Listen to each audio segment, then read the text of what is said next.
근데 여러분 원래 아셔야 될 건 뭐냐면 그들이 이스라엘이 처음 애굽에 들어왔을 때 그들은 사실 노예의 신분이 아니라 그들은 굉장히 귀한 손님의 신분이었습니다.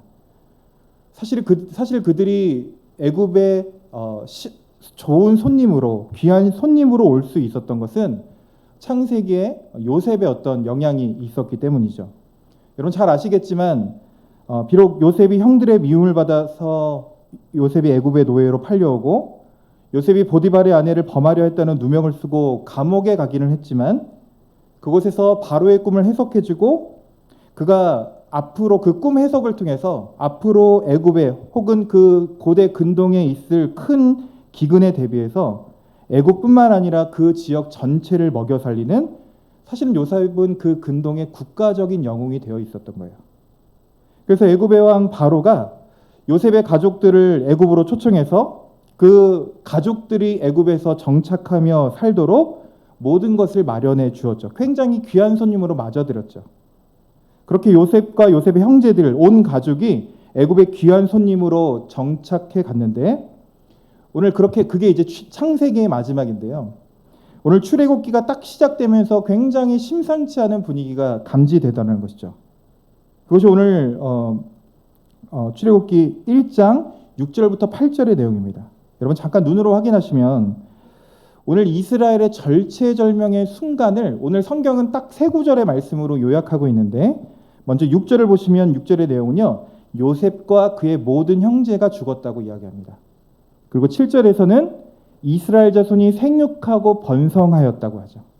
그리고 8절에서는 요셉을 알지 못하는 새 왕이 일어나 이제 애굽을 다스렸다는 요 세 가지 조건이 마련된 것입니다.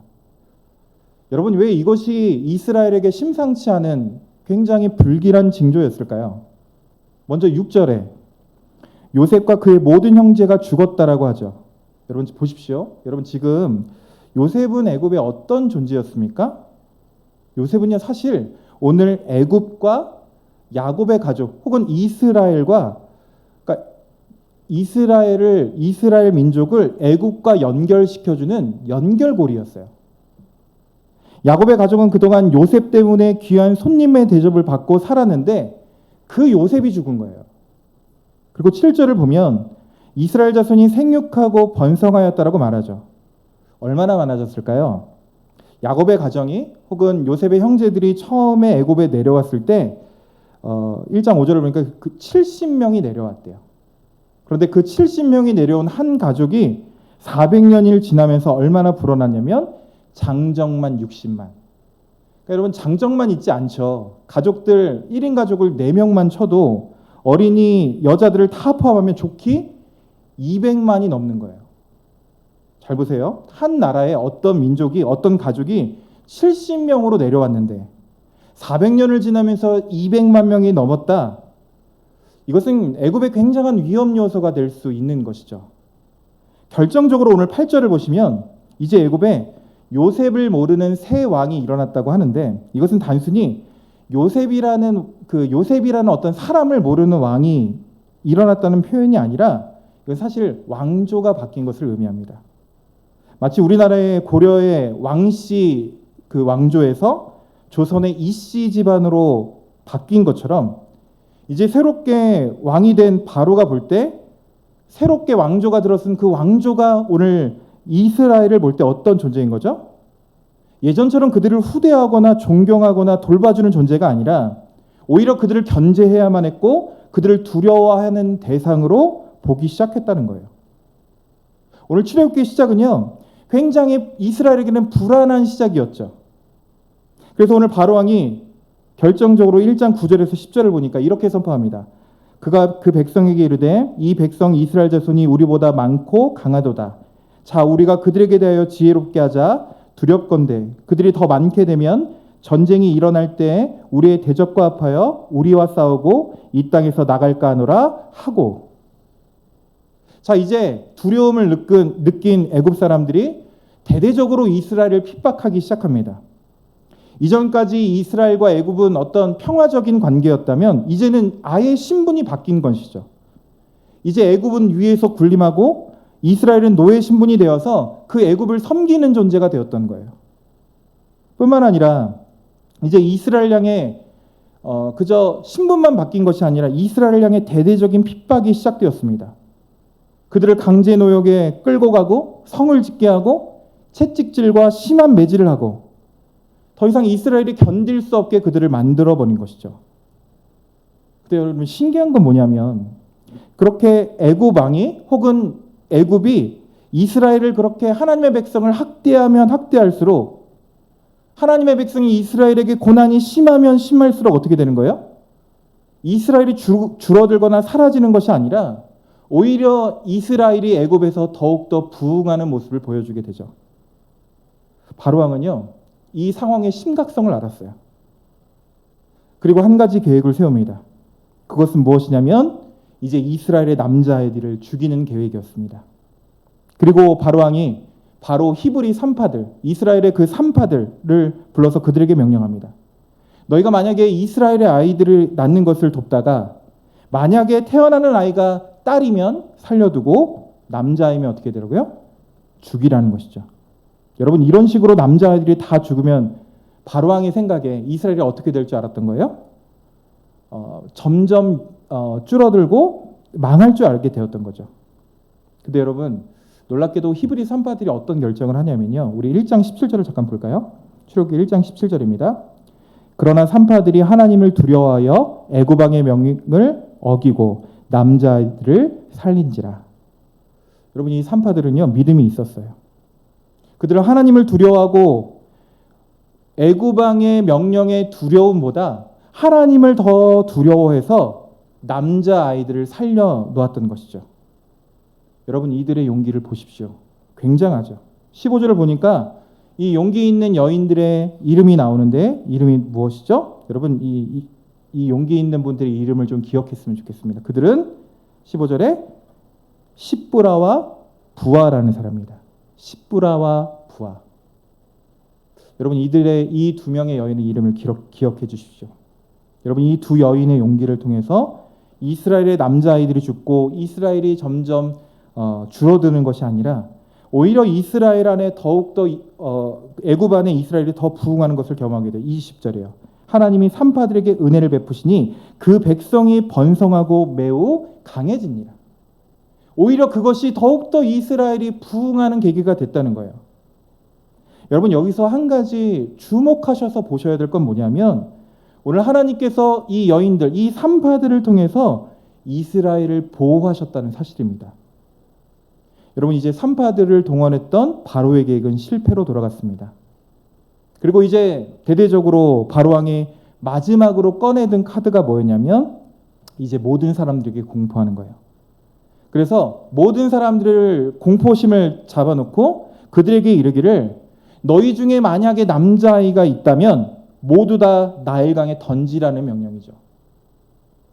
여러분 굉장히 끔찍한 명령이죠. 만약에 국가적으로 여러분의 자녀들을 강에 던져야 된다 이런다면 여러분 어떻게 하시겠습니까? 근데 여러분 만약에 이 명령이 우리에게 멀게 느껴지는 건 뭐냐면 멀게 느껴지지만 여러분 만약에 이 명령을 듣지 않고 아들을 숨기거나 감추면 어떤 일이 벌어질까요? 여지없이 그 가족은 다 붙잡혀서 죽임을 받던 시대였어요. 쉬운 게 아니었다고요. 어느 누구도 그 명령을 따르지 않고서는 살 수 없는 그 위기의 시대였던 것이죠. 근데 여러분 그런 시대적인 배경 속에서 오늘 한 아이가 태어나게 되었습니다. 그 아이가 바로 모세, 출애굽기 이후의 모든 스토리를 이끌어가는 모세라는 인물이었죠.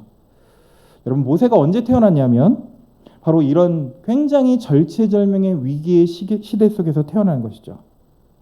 여러분 지금 애굽이 이스라엘을 학대하고 심지어 아들을 잡아 죽이는 시대적인 배경에서 모세가 이스라엘의 한 레위 가정에서 태어났습니다. 여러분 그러면 모세도 어떻게 돼야 되죠? 그도 죽을 운명이죠.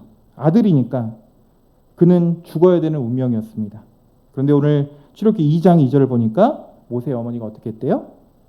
모세의 아름다운 것을 보고 모세를 죽인 것이 아니라 모세를 어떻게 했대요? 3개월 동안 일단 숨겼어요.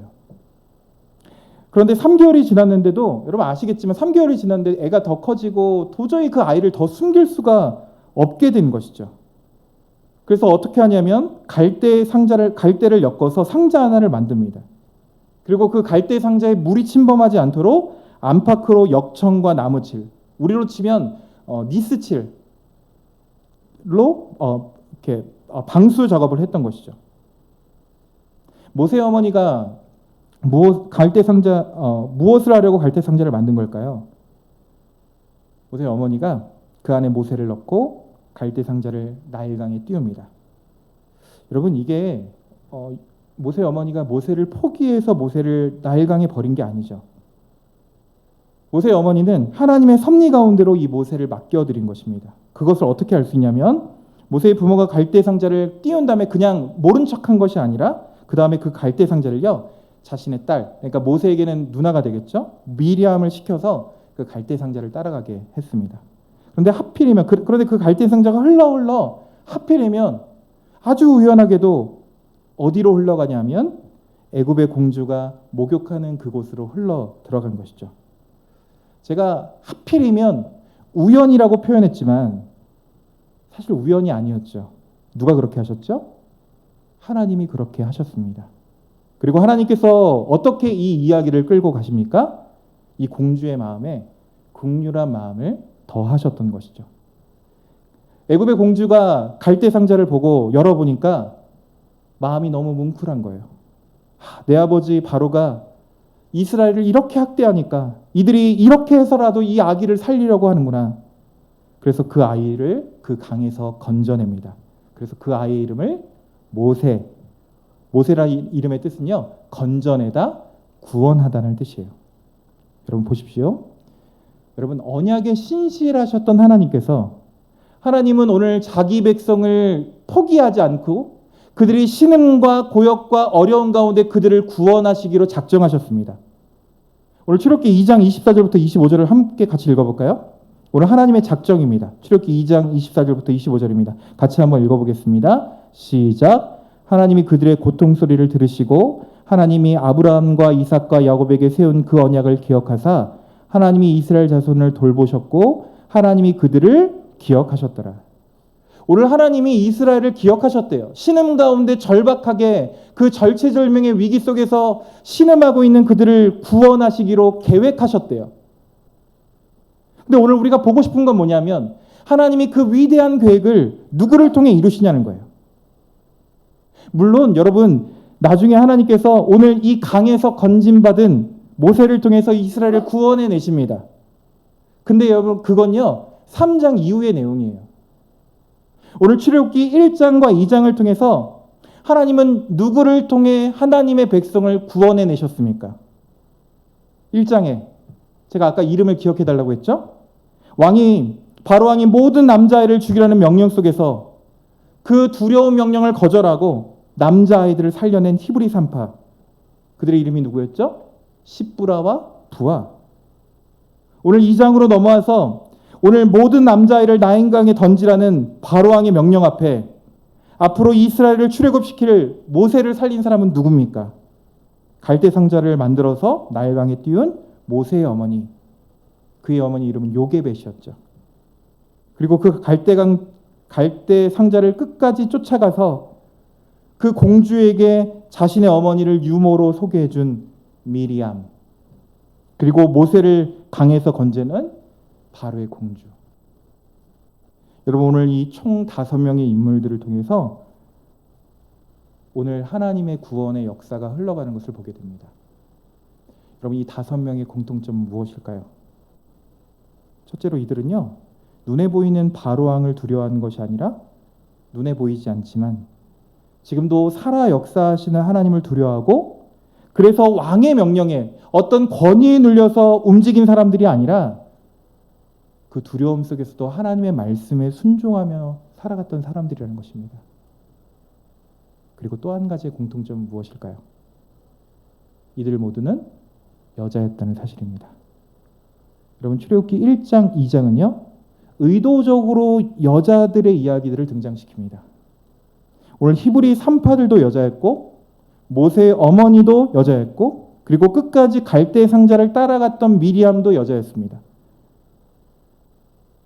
제가요, 여자가 부족하거나 여자들이 어떤 한계가 있어서 이런 말씀을 드리는 것이 아니라 당시 고대 근동에서 남성 중심의 사상이 깊었던 고대 근동에서 여자들의 위치는 어땠습니까? 그들은 힘없고 연약한 존재들이었습니다. 지금 시대 말고요. 그 당시에는. 그런데 하나님께서 그 남성 중심의 사상이 강한 그때에 이스라엘이 죽느냐 사느냐 가장 위기의 순간, 긴박하고 절박한 그때에 하나님이 하나님의 백성들을 보살피시고 구원하시기 위해 준비시킨 사람들이 어떤 사람들이었냐는 거예요. 여러분, 하나님께서 바로왕의 심각한 핍박과 공격 앞에서 바로의 지혜와 공격으로부터 이스라엘을 구원해낼 회심의 일격, 하나님의 신의 한 수는 무엇이었습니까? 하나같이 약한 자들, 당시 세상에서 보잘것없는 사람들을 통해서 하나님은 하나님의 사람들을 보호하시고 그들을 붙들어 가셨다는 사실입니다. 근데 여러분 보세요. 반대로 생각해 보면 여러분, 하나님께서 준비하신 그 회심의 일격 신의 한 수는 우리가 보기에 너무 보잘것없는 사람들이었습니다. 그들이 특출나거나 뭔가 대단한 능력을 가진 능력자들이 아니었죠. 그래서 하나님은 이 말씀을 이루어 가십니다. 고린도전서 1장 27절에 그러나 하나님께서 세상에 미련한 것들을 택하사 지혜 있는 자들을 부끄럽게 하시려고 세상에 약한 것들을 택하사 강한 것들을 부끄럽게 하려 하시며, 오늘 하나님께서 연약한 여인들을 통해서 세상에 힘이 있고 권력이 있는 당시 절대 전력의 권력자인 바로 앞에서도 그들을 위협했던 그 바로왕 최고의 지혜를 부끄럽게 하셨던 것이죠. 여러분, 하나님이 하나님의 백성들을 어떻게 구원하신지 아십니까? 우리 눈에 보기에 너무 보잘것없어요. 때로는 당시에 너무 하찮은 존재들이었습니다. 그런데 하나님께서는 그렇게 보잘것없고 하찮은 존재들을 들어서 그들의 백성을 구원하시며 돌보신다는 사실입니다. 그것이 오늘 출애굽기 1장과 2장이 우리에게 보여주고 싶은 그림인 것이죠. 여러분, 하나님께서 우리를 그렇게 하나님의 백성들을 구원하셨습니다. 여러분, 하나님은 오늘도 언약에 신실하신 분이십니다. 그분은 그분의 언약을 지키시기에 오늘도 최선을 다하고 계십니다. 그런데 그 하나님이 우리를 구원하실 때 하나님이 우리를 구원하시는 방법이 때로는 우리가 보기에는 너무 불안해 보이고 모자라 보이고 부족한 사람들을 통해서 일하실 때가 있다는 사실이에요. 바꿔 말하면 하나님이 때로는 하나님이 우리를 구원하시기 위해 불완전한 상황으로 우리를 몰고 가실 수가 있다는 사실이죠. 그러나 하나님은 그 불완전한 사람들, 그 미련한 사람들, 그 불완전한 상황들을 신의 한 수로 만들어내시는 하나님이십니다. 여러분, 성경은 그렇게 신의 한 수로 사용된 사람들의 이야기인 것이죠. 여러분, 하나님이 하나님의 백성을 구원하시는 최고의 신의 한 수는 무엇일까요? 하나님은 그렇게 이스라엘 백성들을 구원하셨다면 오늘 우리는 어떻게 구원하실까요? 여러분, 사실 우리는요, 죄로 인해 속수무책으로 당할 수밖에 없던 자들입니다. 우리는 죄로 인해 소망이 없는 자들이에요. 그런데 그런 우리를 구원하시려 하나님이 준비하신 회심의 일격은 무엇입니까? 바로 창세기 3장 16절, 인간이 범죄한 그 순간부터 하나님이 준비해 주신 우리의 죄를 해결하시기 위한, 우리를 구원하시기 위한 하나님의 신의 한 수는 무엇이었죠? 여러분, 정답을 알고 계시죠? 예수 그리스도십니다. 여러분, 예수님 어떠셨습니까?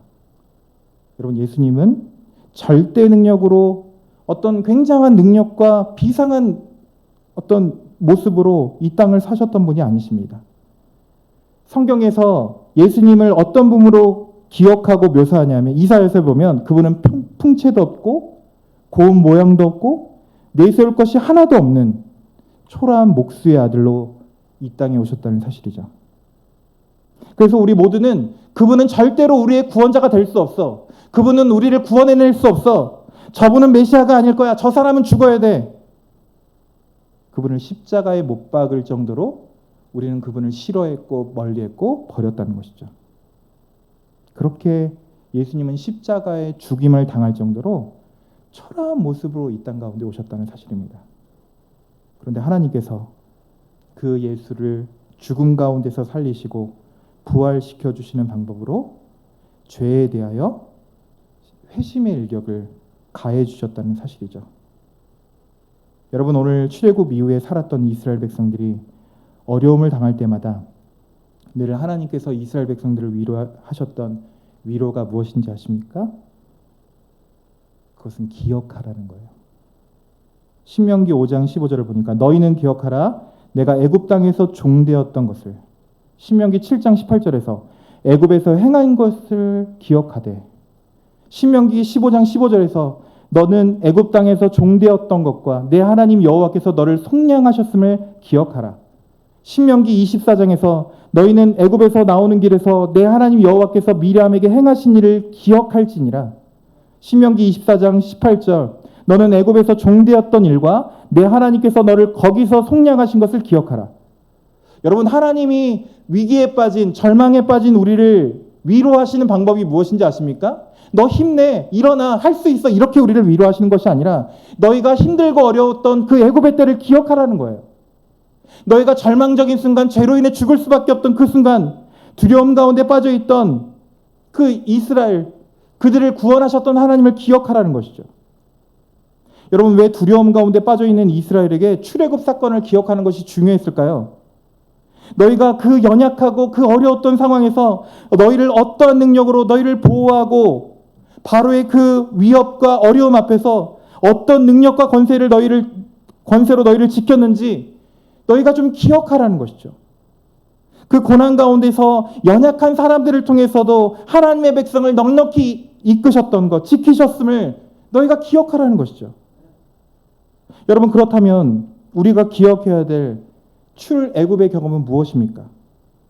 죄로 인해 죽을 수밖에 없었던 우리를 보잘것없는 우리의 모습으로 이 땅에 오셔서 죽어주신 예수 그리스도로, 그 예수 그리스도를 통해 구원받은 그 십자가의 경험, 우리는 그것을 기억하며 오늘의 절망과 오늘의 아픔과 어려움들을 이겨내는 것이죠.